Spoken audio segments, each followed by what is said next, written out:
चलिए दोस्तों अगला क्वेश्चन देखते हैं।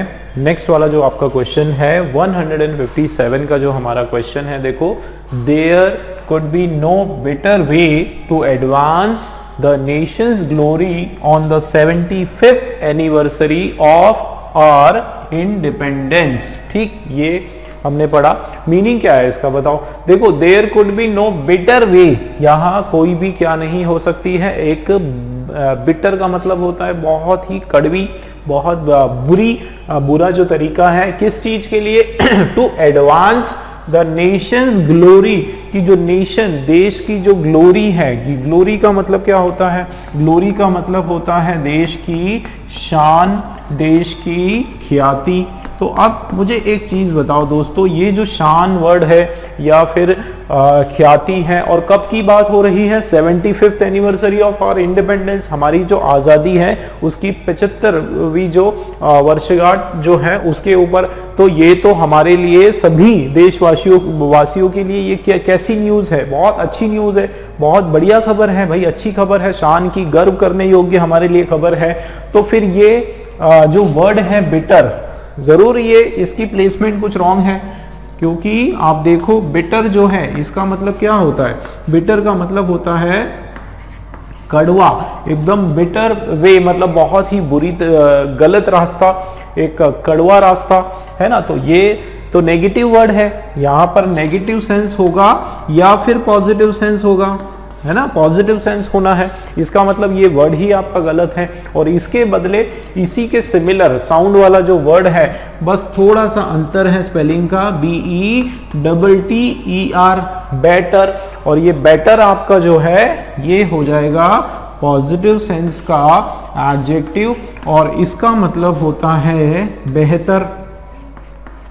ठीक है, तो आप लोग इस चीज को समझ गए कि यहां पर हम लोग जो है पॉजिटिव सेंस में बात कर रहे हैं, बिटर के बदले यहां पर ये जो वर्ड है हमारा बेहतर, ये राइट हो जाएगा।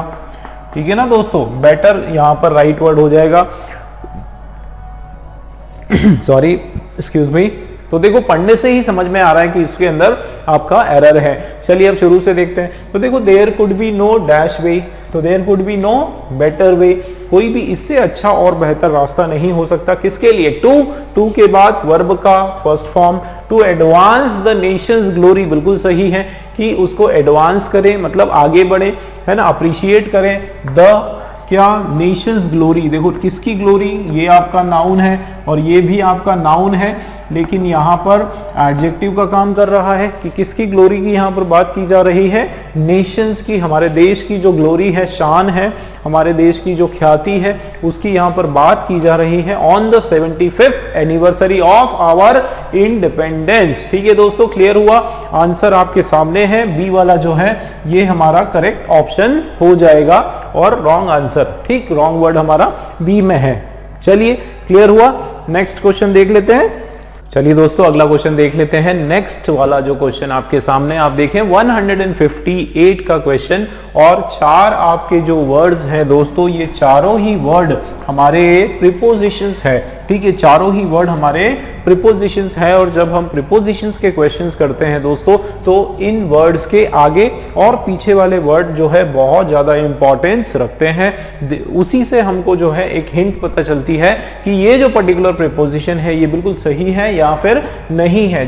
देखो शुरुआत कैसे हो रही है कि लुकिंग एट रिपोर्ट्स की ओर देखते हुए, आप देखो यहां पर हमारा वर्ड है दोस्तों लुकिंग, और लुकिंग जो है उसके साथ एट प्रीपोजिशन हम लोग लगाते हैं। ठीक है, और इसका मतलब क्या है, लुकिंग एट रिपोर्ट्स, इसका मतलब होता है रिपोर्ट्स को देखते हुए। क्या मीनिंग इसका निकल कर आता है कि इस बात को या इस रिपोर्ट को देखते हुए। तो इस तरीके से आप देखो कि ये बिल्कुल आपका फर्स्ट वाला जो प्रीपोजिशन है बिल्कुल सही है। भाई किसको देखते हुए, रिपोर्ट्स को देखते हुए या रिकॉर्ड्स को देखने पर, देखते हुए भी आप बोल सकते हो, और क्या बोल सकते हो, देखने पर, कि ये जो रिपोर्ट्स हैं इनको देखने पर TikTok is in thread of closure by the US federal government. तो टिकटॉक जो है इज इन थ्रेट लिखा हुआ है दोस्तों। अब थ्रेट का मतलब होता है उसको खतरा है। ठीक है, क्या है, खतरा। अब एक चीज मैं आपको बता दूं दोस्तों कि ये जो पर्टिकुलर आपका वर्ड है थ्रेड, थ्रेड के साथ इन थ्रेड हम लोग नहीं लिखते हैं। इन थ्रेड जो है हम लोग जनरली नहीं लिखते हैं, हम लिखते हैं दोस्तों अंडर। क्या लिखते हैं? अंडर थ्रेट, मतलब खतरे में होना। अंडर थ्रेट मतलब खतरे में होना। ठीक है, देखो अंडर का मतलब भी सेंस यहां पर में ही आ रहा है, लेकिन यहां पर थ्रेट वर्ड का जो है इंपॉर्टेंस ज्यादा है दोस्तों। थ्रेट के साथ आप लोग याद रखें कि इसके पहले हम लोग अंडर प्रीपोजिशन लगाते हैं, और इन कहां लगता है वो भी बता देता हूं मैं। सेम मीनिंग में आप देखो, इन डेंजर, दोनों का मतलब यही है। थ्रेट का मतलब भी डेंजर है, इन डेंजर तो आपको पता ही है। तो आप देखो इन डेंजर जो है उसके साथ इन प्रीपोजिशन आता है, और थ्रेट जो वर्ड है आपका उसके साथ अंडर प्रीपोजिशन होता है। इसका मतलब बी वाला आपका रॉन्ग हो गया।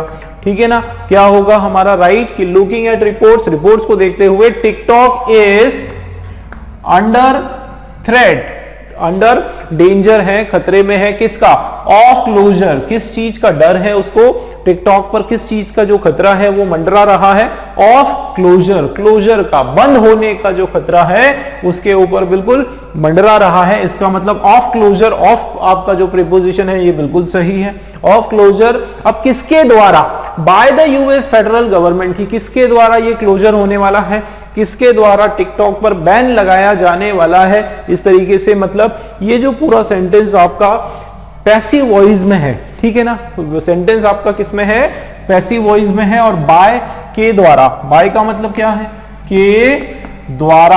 अब किसके द्वारा? यहां पर सीधा सीधा आपका एक ऑब्जेक्ट या सब्जेक्ट यहां पर आ गया। ठीक है, एक सब्जेक्ट आ गया, यूएस गवर्नमेंट या फेडरल गवर्नमेंट। इसका मतलब डी वाला भी दोस्तों हमारा बिल्कुल राइट है। डी वाला राइट, सी वाला राइट, ई बी में हमारा प्रॉब्लम है। बी वाला जो है ऑप्शन हमारा राइट ऑप्शन हो जाएगा। ठीक है, क्लियर है दोस्तों? चलिए अगला क्वेश्चन देख लेते हैं। चलिए दोस्तों, नेक्स्ट वाला क्वेश्चन आपके सामने रेडी है और पढ़ते हैं, शुरू करते हैं। आप देखें 159 का हमारा question, the platform has been design to spur innovation but not fan the flames of extremism. ठीक, क्या इसका मीनिंग निकल कर आ रहा है कि द प्लेटफॉर्म। अब देखो दोस्तों, द आपका आर्टिकल है और उसके बाद आता है हमारा नाउन, तो उस हिसाब से प्लेटफॉर्म बिल्कुल सही है। यहां पर प्लेटफॉर्म बोलो या फिर स्टेज बोलो, ठीक है, क्या बोल सकते हैं? स्टेज बोल सकते हैं या फिर स्पेस बोल सकते हैं। ठीक है, आप जिसको बोलते हैं जरिया या फिर अवसर, एक तरह से इसको हम लोग क्या बोल सकते हैं कि एक अपॉर्चुनिटी के सेंस में भी हम लोग इसको ले सकते हैं। ठीक है ना, अपॉर्चुनिटी।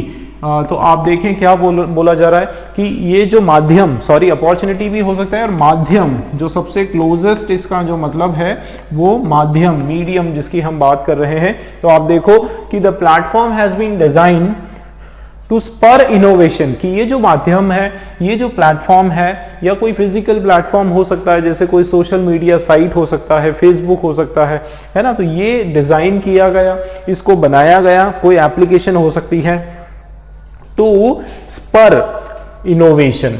अब स्पर का मीनिंग देखना पड़ेगा। स्पर का मतलब होता है मोटिवेट। ठीक है, क्या मतलब होता है? मोटिवेट या फिर एनकरेज।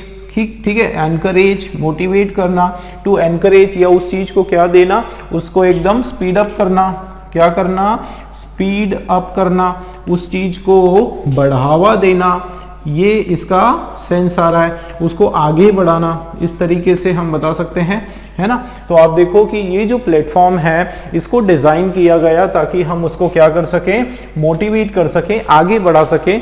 किस चीज को स्पर कर सकें? इनोवेशंस को, जो नवाचार है, ठीक है ना, जो नवाचार है उसको हम लोग एनकरेज कर सके। मतलब देखो वर्ब और वर्ब के बाद आपका ये नाउन, तो उस हिसाब से क्या सही क्या गलत वो बाद में बताऊंगा, पहले मीनिंग समझ लेते हैं हम लोग, है ना।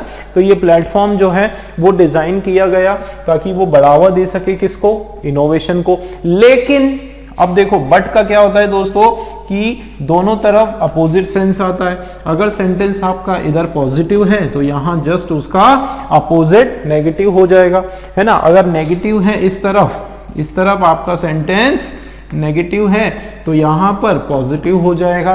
तो आप देखें कि यहाँ बताया जा रहा है कि ये जो प्लेटफॉर्म है इसको डिजाइन किया गया ताकि इनोवेशन को बढ़ावा मिले, नवाचार जो है उसको बढ़ावा मिले, लेकिन उसके साथ क्या, not fanned to flame of extremism, not fanned to flame of extremism. अब देखो दोस्तों, बट है, सेंस अपोजिट आता है, लेकिन मैं आपको एक चीज और बता दूं कि यहां same part of speech use होता है। मतलब बट के पहले जो भी सेंस यूज हो रहा है, जो भी पार्ट ऑफ स्पीच यूज हो रहा है, बिल्कुल उसी तरह का जो पार्ट ऑफ स्पीच जो है वो यहां पर यूज होने वाला है। इसका क्या मतलब है दोस्तों, यहां आप देखो डिजाइन, उसके बाद टू, और टू के बाद वर्ब का फर्स्ट फॉर्म, ठीक। यहां देखो नॉट, तो ये जो फैंड है ये आपका यहां पर मीनिंग वाइज रॉन्ग हो जाएगा।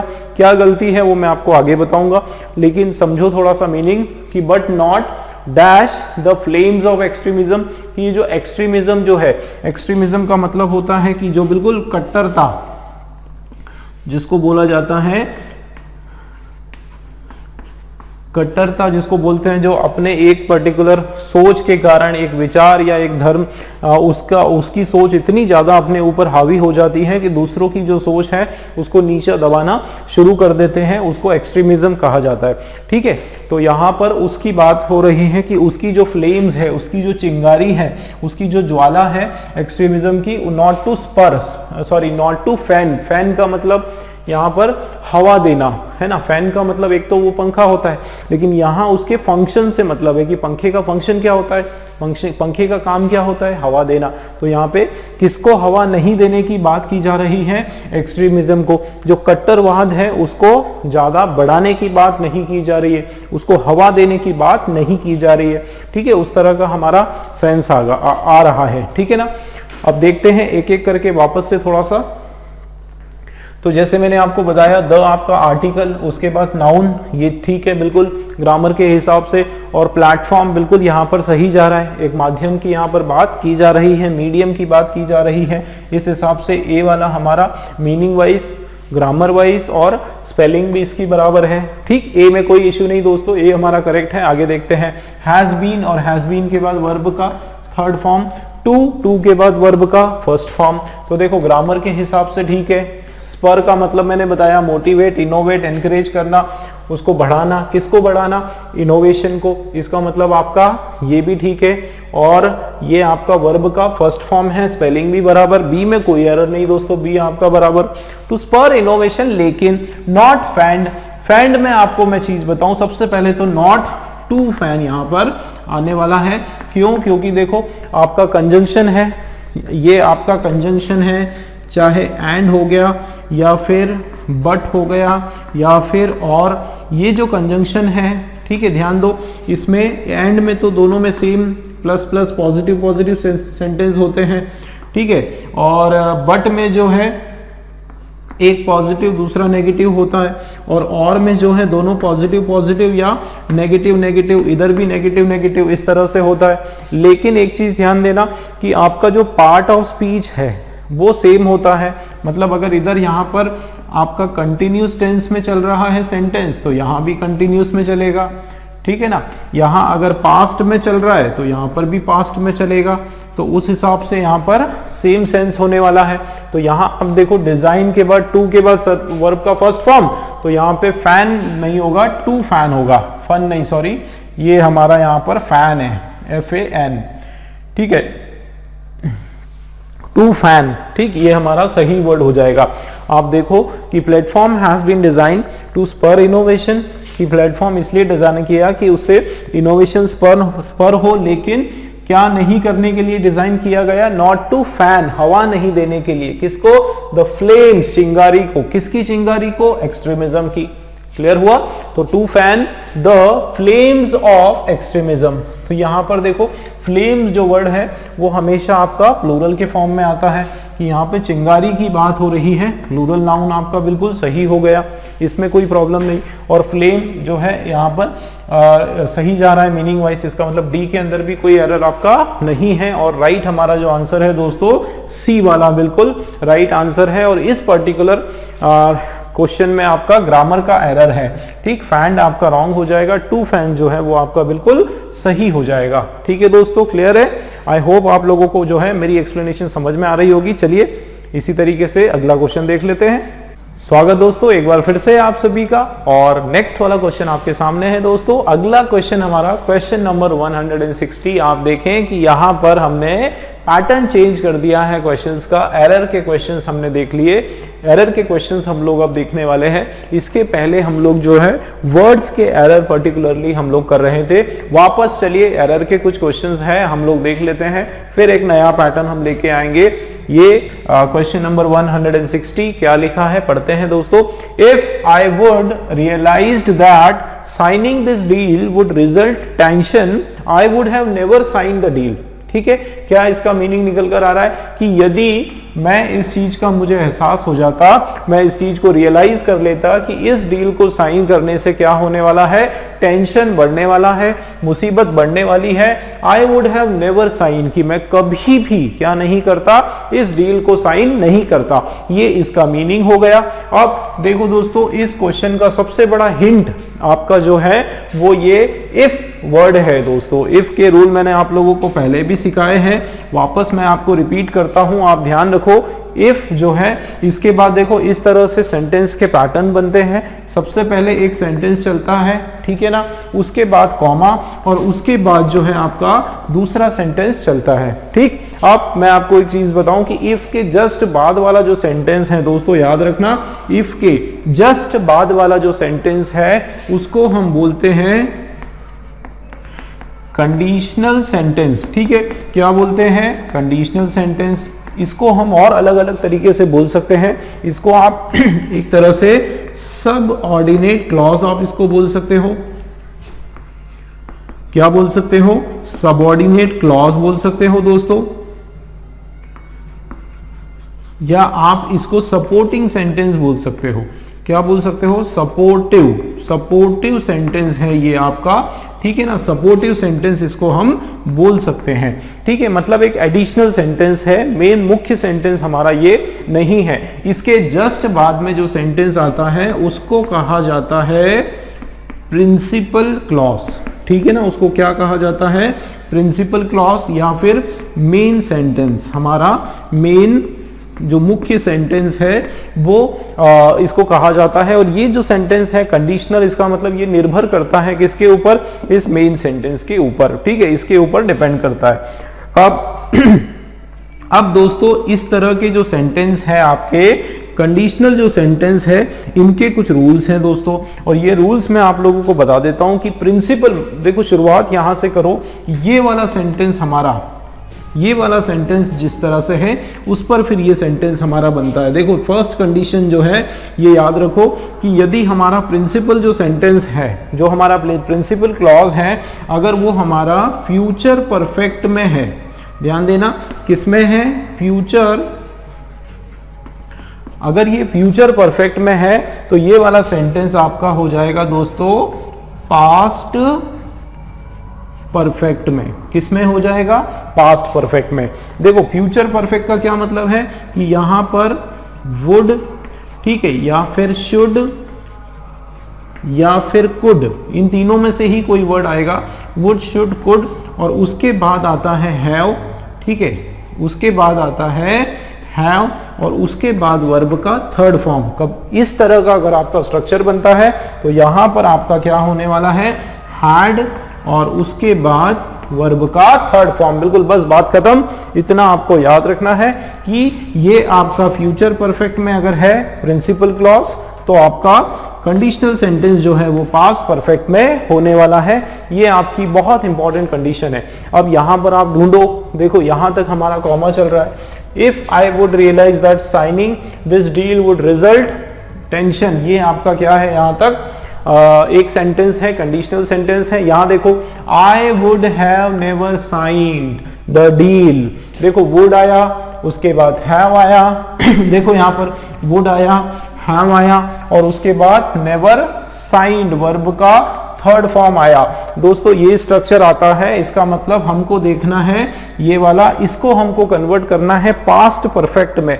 आप देखो यहां क्या लिखा है, आई वुड रियलाइज्ड, क्या लिखा है दोस्तों, आई वुड रियलाइज, तो ये वुड हमारा यहां से कैंसिल हो जाएगा और उसके बदले हम लोग लिख देंगे हैड। क्या लिख देंगे, बिल्कुल हैड, कि इफ आई हैड रियलाइज, कि यदि मैंने इस चीज को महसूस कर लिया होता कि साइनिंग दिस डील, इस डील को साइन करने से क्या होने वाला है, टेंशंस बढ़ने वाला है, तो मैं क्या नहीं करता, तो मैं कभी भी इस डील को साइन नहीं करता। इस तरीके से आपका सेंस भी सही आ रहा है बिल्कुल, और यहां पर देखो हमारे स्ट्रक्चर के हिसाब से हैड सही आ रहा है बिल्कुल। ठीक है दोस्तों, क्लियर है।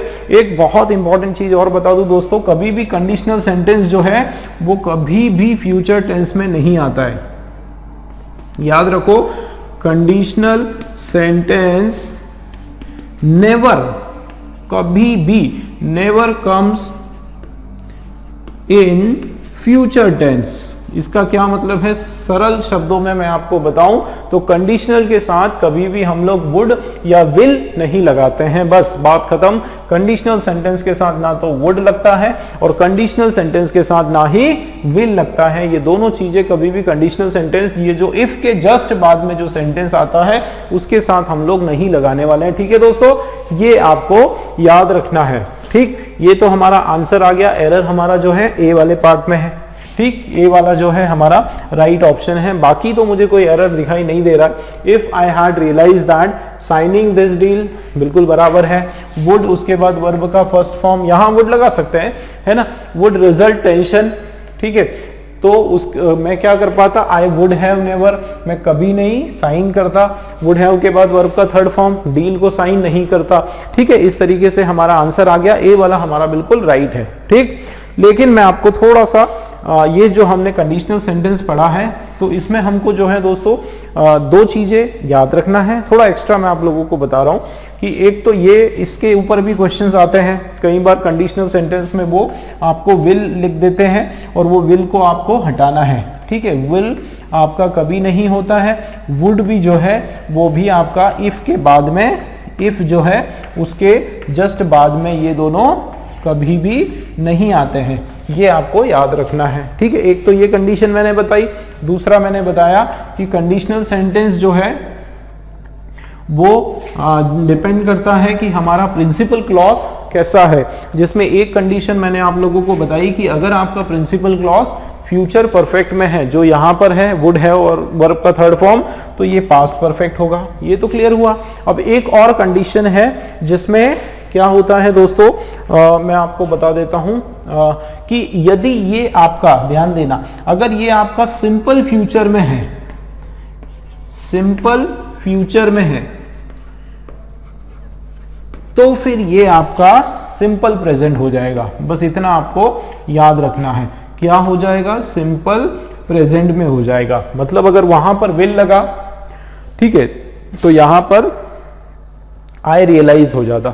अगर इसी में देखो, इसमें क्या होता, देखो, if I realize that signing this deal would result tension, I will never sign the deal, ऐसा होता। ठीक है, मैंने दोनों कंडीशन बता दी कि अगर आपका ये यहाँ पे केवल विल लगा होता वुड हैव के बदले, तो ये आपका जो है केवल रियलाइज हो जाता, सिंपल प्रेजेंट हो जाता। ठीक है, क्लियर हुआ। तो चलिए, बहुत बढ़िया क्वेश्चन था आपका 160 वाला, जिसमें हमने बढ़िया सा कंडीशनल सेंटेंस के हमने कंसेप्ट सीखे और साथ में क्वेश्चंस भी किया। चलिए अगला क्वेश्चन भी देखते हैं।